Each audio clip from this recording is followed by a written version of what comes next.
ইসলামী গণতন্ত্রের ধোঁকা, আপনার দিন বাঁচান। উসমানী খেলাফার পতনের পর মুসলিম বিশ্বের ওপর নেমে আসে পরাজয় ও গোলামির এক অন্ধকার যুগ। অভিভাবকহীন মুসলিম উম্মাহ পাশ্চাত্য সামরিক ও বুদ্ধিবৃত্তিক আগ্রাসনের নির্মম শিকারে পরিণত হয়। জাতিসংঘকে কেন্দ্র করে বিশ্ব কুফফার জোট একটি সর্বগ্রাসী কুফরি বিশ্ব ব্যবস্থা গড়ে তোলে। মুসলিম দেশগুলোর ওপর চাপিয়ে দেয় পুতুল সরকার, যারা মুসলিম ভূখণ্ডগুলোতে কাফিরদের এজেন্ডা বাস্তবায়ন করে। পাশ্চাত্য তার সকল কুফরি আকিদা ও মূল্যবোধ তাদের শক্তিশালী মিডিয়ার মাধ্যমে মুসলিম বিশ্বে ব্যাপকভাবে প্রচার করতে থাকে। তাদের পোষা অর্থাৎ শাসক গোষ্ঠীর মাধ্যমে তারা মুসলিম দেশের শিক্ষা ব্যবস্থাও এসব কুফরি আকিদা ও মূল্যবোধের আলোকে সাজায়। মিডিয়া ও শিক্ষা ব্যবস্থার মাধ্যমে মুসলিম উম্মাহকে তারা তাদের শিরকের আকিদা ও কুফরি মূল্যবোধগুলোকে মুসলিমদের অন্তরে গেঁথে দেওয়ার চেষ্টা করে। পাশ্চাত্যের এই আকিদাগুলোর মধ্যে রয়েছে ব্যক্তি স্বাধীনতা, সেকুলারিজম, লিবারেলিজম, জাতীয়তাবাদ, লিঙ্গ সমতা, নারী স্বাধীনতা, জড়বাদ, নারীবাদ ইত্যাদি। পাশ্চাত্যের এই কুফরি আকিদাগুলোর সাথে ইসলামী আকিদার তুলনা করে দেখুন। ইসলাম ব্যক্তি স্বাধীনতার কথা বলে না, ইসলাম বলেই আল্লাহর শর্তহীন দাসত্বের কথা। পাশ্চাত্যের ব্যক্তি স্বাধীনতার অর্থ হল আল্লাহর বিধানকে প্রত্যাখ্যান করার স্বাধীনতা, জনগণের যেমন খুশি তেমন আইন পাশ করার স্বাধীনতা, ভোগ ও বিলাসিতার পেছনে ছোটার স্বাধীনতা। এর চেয়ে বড় কুফর আর কি হতে পারে? সেকুলারিজম বা ধর্মনিরপেক্ষতার মর্ম হল সকল ধর্মই সঠিক, কোনো ধর্মই অন্য কোনো ধর্মের চেয়ে শ্রেষ্ঠ নয়।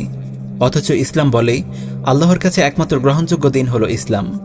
সেকুলার রাষ্ট্রে মুসলিমরা কেবল ব্যক্তিক ও পারিবারিক জীবনে ইসলাম পালন করার অধিকার পাবে, কিন্তু সামাজিক ও রাষ্ট্রীয় জীবনে তাকে মেনে চলতে হবে রাষ্ট্রের কুফরি সংবিধান।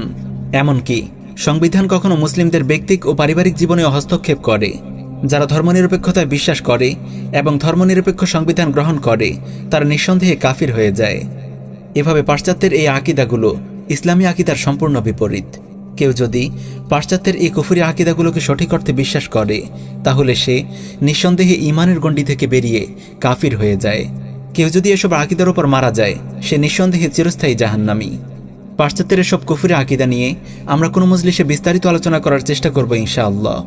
প্রিয় উম্মাহ, গণতন্ত্রের ব্যাপারে মুসলিম উম্মাহকে অনেকভাবে ধোঁকা দেওয়া হয়েছে।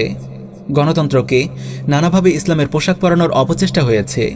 গণতন্ত্রকে কেবল ক্ষমতায় আরোহণের শ্রেণী বলে জঘন্য মিথ্যে প্রচারণা চালানো হয়েছে। পাশ্চাত্যের এসব কুফরি ও শিরকি আকিদা এবং মূল্যবোধকে রাষ্ট্রীয়ভাবে প্রতিষ্ঠা ও বাস্তবায়ন করার জন্য কুফর জোট যে সিস্টেম মুসলিম দেশগুলোর উপর চাপিয়ে দিয়েছে তা হল গণতন্ত্র। ইসলামী আকিদা ও মূল্যবোধ রাষ্ট্রীয়ভাবে প্রতিষ্ঠা ও বাস্তবায়ন করার সিস্টেম যেমন খেলাফা, তেমনি পাশ্চাত্য কুফরি আকিদা ও মূল্যবোধ রাষ্ট্রীয়ভাবে প্রতিষ্ঠা ও বাস্তবায়ন করার সিস্টেম হল গণতন্ত্র। এই কথাটি নোট করে রাখুন, গণতন্ত্র হল পাশ্চাত্যের সকল কুফরি আকিদা বিশ্বাসের একটি পরিপূর্ণ প্যাকেজ। ইসলামী কুফর কিংবা ইসলামী শিরক যেমন হতে পারে না, তেমনি ইসলামী গণতন্ত্রও হতে পারে না। ইসলামী গণতন্ত্র আর ইসলামী কুফর দুটোই এক কথা। এখন কোনো ব্যক্তি বা গোষ্ঠী যদি পাশ্চাত্য কুফরি আকিদা বাস্তবায়নের সিস্টেম এই গণতন্ত্রকে ইসলাম প্রতিষ্ঠার মাধ্যম হিসেবে গ্রহণ করে, তবে এর চেয়ে মূর্খতা ও নির্বুদ্ধিতা আর হতে পারে না। কারণ যে সিস্টেমকে কুফর ও শিরক বাস্তবায়নের জন্য তৈরি করা হয়েছে সে সিস্টেম দিয়ে কখনো ঈমান ও তাওহীদ প্রতিষ্ঠা করা যায় না। গণতন্ত্র কেবল কুফরি প্রতিষ্ঠা করে। প্রিয় উম্মাহ, গণতন্ত্রের পুরো কাঠামোই এমনভাবে তৈরি যে ব্যক্তি বা দল গণতন্ত্রের পথে চলবে তাকে পদে পদে সুস্পষ্ট কুফর ও শিরকে লিপ্ত হতেই হবে। কুফর ও শিরকের পথ ধরে ইসলাম প্রতিষ্ঠার চিন্তাও কি কেউ করতে পারে? নাউযুবিল্লাহি মিন যালিক। একটি উদাহরণ দিয়ে বিষয়টি স্পষ্ট করার চেষ্টা করব। একজন মুসলিমের আকিদা হল ইনিল হুকমু ইল্লা লিল্লাহ, বিধান দেওয়ার মালিক একমাত্র আল্লাহ রব্বুল আলামিন। একজন মুসলিম কখনো আল্লাহ ছাড়া অন্য কাউকে বিধানদাতা মনে করে না, কিন্তু সে যখন সংসদ নির্বাচনে ভোট দেয় তখন সে বুঝে বা না বুঝে একজন বিধানদাতা নির্বাচন করার জন্য তার রায় পেশ করে। কারণ তার ভোটে নির্বাচিত সংসদ সদস্য সংসদে গিয়ে সর্বপ্রথম যে কাজটি করে তা হল সে আল্লাহর নাজিলকৃত শরিয়াহকে রহিতকারী কুফরি সংবিধানের আনুগত্য এবং কুফরি সংবিধান বাস্তবায়নের শপথ গ্রহণ করে। সহজ ভাষায় বললে সে আল্লাহর নাজিলকৃত শরিয়াহকে প্রত্যাখ্যান করে গায়রুল্লাহর বিধান বাস্তবায়নের শপথ গ্রহণ করে। কারণ বাংলাদেশ সংবিধানের ৭ম ধারায় সুস্পষ্ট ভাষায় বলা হয়েছে, জনগণের অভিপ্রায়ের পরম অভিব্যক্তি রূপে এই সংবিধান প্রজাতন্ত্রের সর্বোচ্চ আইন, এবং অন্য কোনো আইন যদি এই সংবিধানের সহিত অসামঞ্জস্য হয় তাহা হইলে সে আইনের যতখানি অসামঞ্জস্যপূর্ণ ততখানি বাতিল হইবে। এর অর্থ স্পষ্ট, আল্লাহর নাজিলকৃত শরিয়ার যতটুকু বাংলাদেশ সংবিধানের বিরুদ্ধে যাবে, অতটুকু বাতিল বলে গণ্য হবে। ইসলাম প্রতিষ্ঠার নামে কথিত ইসলামী আন্দোলনের নির্বাচিত নেতারাও সংসদে গিয়ে এই কুফরি শপথ গ্রহণ করে। জেনে বুঝে দিন প্রতিষ্ঠার নামে এমন কুফরি শপথ গ্রহণ করার অনুমতি কি ইসলামে আছে? গণতান্ত্রিক নির্বাচনের হাকিকত সম্পর্কে জাহিল অনেক আলেম বলে থাকেন, ভোট হলো আমানত, ভোট হলো ইবাদত। অথচ একজন ভোটদাতা বুঝে বা না বুঝে একজন গায়রুল্লাহকে বিধান প্রণেতা বানায়। সে যে উদ্দেশ্যেই ভোট দিক না কেন, ভোটের মাধ্যমে সে একজন বিধান প্রণেতাই নির্বাচন করে, যা সুস্পষ্ট কুফরি। বাংলাদেশ সংবিধানে অসংখ্য কুফরি ও শিরকি আইন রয়েছে। মুসলিমদের ভোটে নির্বাচিত বিধান প্রণেতা সংসদ সদস্যরাই তো তাদের নাপাক হাতে এসব আইন পাশ করেছে। মুসলিম জনগণের ভোটে নির্বাচিত বিধান প্রণেতা সংসদ সদস্যরাই সুদের বৈধতা দিয়ে আল্লাহ ও তার রাসূলের বিরুদ্ধে যুদ্ধ ঘোষণা করেছে। মুসলিম জনগণের ভোটে নির্বাচিত বিধান প্রণেতা সংসদ সদস্যরাই মদ ও জিনার লাইসেন্স দিয়েছে। এসব বিধান প্রণেতা নির্বাচনের জন্য এবং এসব কুফরি আইনের জন্য কি ভোটদাতারাও দায়ী নয়? যে ভোটের মাধ্যমে গায়রুল্লাহকে বিধান প্রণেতা বানানো হয়, সে ভোট কিভাবে আমানত হয়, কিভাবে ইবাদত হয়? কুফরের মহড়া গণতান্ত্রিক নির্বাচন কিভাবে জিহাদ হয়? ভোটদানের অনিবার্য ফলাফল তো একজন বিধান প্রণেতা নির্বাচন। এই আলোচনা থেকে দুটি বিষয় প্রমাণিত হলো। প্রথম বিষয়, গণতন্ত্র হলো পাশ্চাত্য কুফরি আকীদা ও মূল্যবোধ রাষ্ট্রীয়ভাবে প্রতিষ্ঠা ও বাস্তবায়ন করার সিস্টেম। পিউ রিসার্চ সেন্টারের জরিপ মতে বাংলাদেশের শতকরা ৮২% মুসলিম সংবিধান হিসেবে আল্লাহর নাজিলকৃত শরিয়াহ চায়।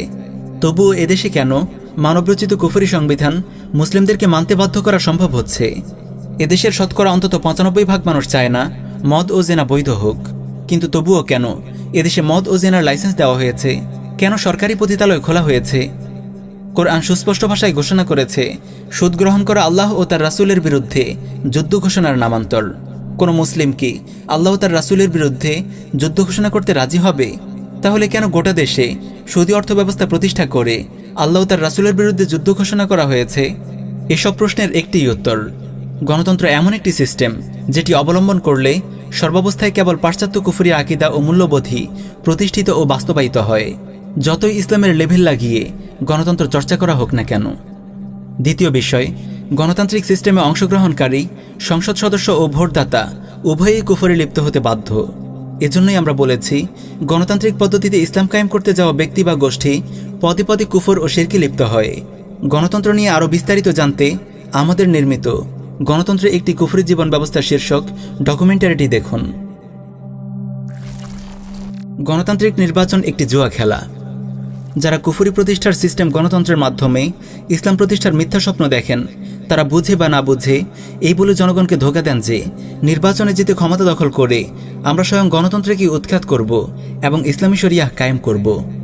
আত্মপ্রবঞ্চিত এসব ভাইদের বলবো, কুফর বিশ্বের সাজানো গণতান্ত্রিক নির্বাচনের মডেল কাফিরদেরই তৈরি।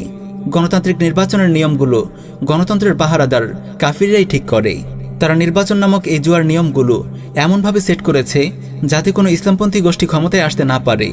আপনাকে তারা হয়তো ২-১টি ইউনিয়নে চেয়ারম্যান হওয়ার সুযোগ দেবে, বেশির চেয়ে বেশি ২-১টি আসনের এমপি হওয়ার সুযোগ দেবে, যাতে আপনি লোভে পড়ে গণতন্ত্রের মানহাজ পরিত্যাগ না করেন।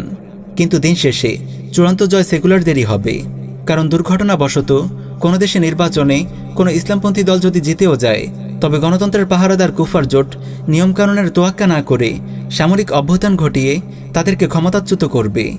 আলজেরিয়ার ইসলামী স্যালভেশন ফ্রন্ট, মিশরের ইখওয়ানুল মুসলিমিন, গাজার হামাস, তিউনিসিয়ার আন্নাহদা, উপমহাদেশের জামায়াতে ইসলামী এর জ্বলন্ত উদাহরণ। কথিত ইসলামী গণতন্ত্র আজ পর্যন্ত পৃথিবীর ১ ইঞ্চি মাটিতেও শরিয়াহ কায়েম করতে পারেনি। গণতান্ত্রিক নির্বাচন কেবল হামিদ কারজাই, আশরাফ ঘানি, নুরি আল মালিকিদের মতো কাফিরদের পোষা কুকুরদেরকেই ক্ষমতার গতিতে বসায়, শরিয়াহ প্রতিষ্ঠার এজেন্ডাধারী কোনো সাচ্চা মুসলিম নেতাকে নয়। গণতান্ত্রিক পদ্ধতিতে নির্বাচিত কোনো মুসলিম সরকার ইসলাম কায়েম করেনি, বরং মুসলিম বিশ্বে তারাই কুফরের পাহারাদারি করেছে। শরিয়াহ প্রতিষ্ঠার প্রতিটি আন্দোলনকেই তারা বন্দুকের নলের মুখে ঠেকিয়ে রেখেছে। ইসলামী গণতন্ত্র আমাদেরকে কি দিয়েছে আর কি কেড়ে নিয়েছে? ইসলামী গণতন্ত্রের পেছনে পড়ে উম্মাহর কত রক্ত ঝরেছে, কত ত্যাগ ও কোরবানি বরবাদ হয়েছে, কত মেধাশ্রম ও সময়ের নির্মম অপচয় হয়েছে, তা বলে শেষ করা যাবে না। এই কথিত ইসলামী গণতন্ত্রই মুসলিম উম্মাহর উত্থানকে বাধাগ্রস্ত করেছে। মুসলিম উম্মাহকে সামরিক ও বুদ্ধিবৃত্তিক বিজয়ের পরিবর্তে পরাজয়, লাঞ্ছনা ও গোলামির দিকে ধাবিত করেছে। মুসলিম উম্মাহ কথিত ইসলামী গণতন্ত্রের পথে যতদূর এগিয়ে যাবে, দিন কায়েমের গন্তব্য থেকে ততদূরে সরে পড়বে। কারণ কথিত ইসলামী গণতন্ত্র ইসলামের বিজয় আর উত্থানের উল্টো পথে যাত্রা বই কিছু নয়। এই ইসলামী গণতন্ত্র চর্চা আমাদেরকে কি দিয়েছে তা আপনাদের সামনে স্পষ্ট, কিন্তু কি কেড়ে নিয়েছে তা অনেকের সামনে স্পষ্ট নয়। চলুন সংক্ষেপে বিষয়টির ওপর আলোকপাত করা যাক। ইসলামী গণতন্ত্র মুসলিমদেরকে তাওহীদ ফিত তাশরিয় তথা তাওহীদুল হাকিমিয়ার আকীদা থেকে বিচ্যুত করেছে। কথিত ইসলামী গণতন্ত্রের ধারকবাহকরা হিকমতের নামে তাওহীদের এই আকীদা জনগণের সামনে স্পষ্ট করেনি। ফলে অধিকাংশ মুসলিম জানে না আল্লাহ ছাড়া বিধান দেওয়ার মালিক কেউ নেই।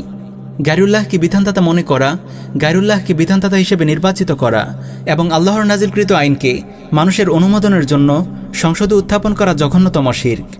ইসলামী গণতন্ত্রের ধারক ও বাহকরা প্রকাশ্যে সংসদে গিয়ে আল্লাহর নাজিলকৃত শরিয়াহকে বাতিলকারী কুফরি সংবিধানের আনুগত্য এবং কুফরি সংবিধান বাস্তবায়ন করার শপথ গ্রহণ করেছে। ফলে জনগণ শরিয়াহ আইন বাস্তবায়ন করা যে ফরজ তা ভুলে গেছে। আল্লাহর নাজিলকৃত বিধান ব্যতীত অন্য কোনো বিধান দিয়ে বিচার ও শাসনকার্য পরিচালনা করা যে শিরক তা ভুলে গেছে। এভাবে কথিত ইসলামী গণতন্ত্র ঈমান ও কুফরের সীমানা মুছে দিয়েছে। মুসলিম নেতাদেরকে তাওহীদের মতো ইসলামের মৌলিক আকীদা নিয়ে লুকোচুরি করতে বাধ্য করেছে।